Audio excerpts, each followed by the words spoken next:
Նիկոլ Փաշինյանը 2018 թվականից ի վեր հայտարարում է, որ օլիգարխները չպետք է քաղաքականությամբ զբաղվեն։ Վերջերս էլ նույն հայտարարությամբ հանդես եկավ, կրկնելով, որ 2026-ից հետո օլիգարխները քաղաքականությամբ չեն զբաղվելու։ Նույնը վերաբերում է նաև նախկին նախագահներին։ Կարող է արդյոք հարուստ մարդուն արգելվել քաղաքականությամբ զբաղվել։ Ինչպես է արդյոք Փաշինյանը պատկերացնում դա իրականացնել։ Օրագիր Նյուզի հետ զրույցում քաղաքագետ Ստեփան Դանիելյանը մեկնաբանելով վերջինիս հայտարարությունները եւ պատասխանելով այն հարցին, թե արդյոք նա իրավունք ունի արգելել որևէ անձի քաղաքականությամբ զբաղվել, նշեց. Այդ անձի բոլոր հայտարարությունները մեկը մյուսին հակասող են եւ բոլորը անցնում են կարմիր գծերը։ Սահմանադրության եւ օրինականության հետ իր հայտարարությունները որևէ կապ չունեն։ Եվ եթե Հայաստանում իրոք անկախտոտական համակարգ լիներ, ապա նա վաղուց կգտնվեր համապատասխան վայրեր եւ իր վրա մի քանի հարյուր քրեական գործեր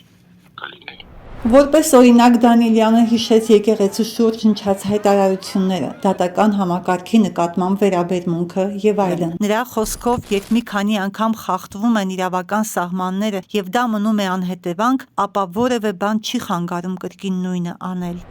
Ինչպես մենք տեսնում ենք, շատ բաներ ինքը կարողանում է անել եւ եթե դուք մի 100 անգամ խախտել եք օրենքը եւ սահմանադրությունը, ոչինչ չի խանգարում եւս մեկ անգամ խախտել։ Հիմա ինչի է նման հայտարարություններ անում, այդ մարդու մի խնդիր վերարտադրվել եւ վերարտադրելու առումով ինքը տեսնում է ովքեր կարող են իրեն խանգարել։ Միջև այդ խանգարում էր Ռուսաստանը, ԿԿԲ-ն, հետո եկեղեցին, հետո նախկին նախագահները, հիմա օլիգարխները։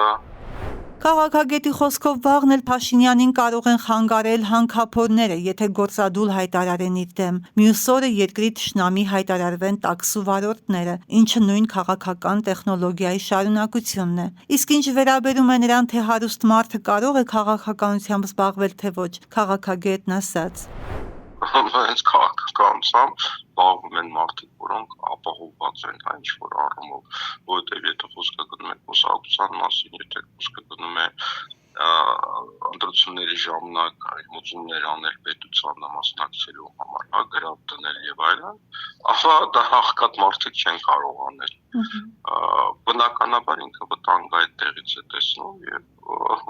փորձում է ինչ-որ նաեւ մարդկանց համոզել, որ հարուստ լինելը վատ բան է, բայց դա չի վերաբերվում իրեն, իր կնոջը, իր շրջապատի օլիգարխներին, որտեղ նրանք լավն են։ Ինչ վերաբերում է նախկին նախագահներին քաղաքականությունից դուրս մղելուն, Դանիելյանը նշեց, նրանք բոլորն էլ դրանով զբաղվելու իրավունք ունեն։ Այլ բան է, թե ժողովուրդը իրենց կընտրի, չի ընտրի, որքան ձայն կտա, դա էլ ասեն ժողովրդի որոշելիքն է։ Այսինքն ով իրավունք ունի զբաղվել, ով չի իրավունք չունի զբաղվել, մտնել քաղաքականություն, դա որոշում է հանրությունը իր քվեների միջոցով։ Դանիելյանը նշեց, որ թեպետ նման հայտարարություններ Փաշինյանի կողմից պարբերաբար կրկնվում են, սակայն փաստն այն է, որ այսօր իշխանության կողքին կան խոշոր գործարարներ։ Ստացվում է հայտարարություններն ու իրականությունը միմյանց հակասում են։ Ուշագրավ է նաև, որ 2026 թվականին Քաղաքացիական պայմանագիր կուսակցության նախընտրական ցուցակում Նիկոլ Փաշինյանն ընդգրկել էր օլիգարխներ Գուրգեն Արսենյանին եւ Խաչատուր Սուքիասյանին։ Հասմիկ Մովսիսյան, Օրագիր Նյուզ։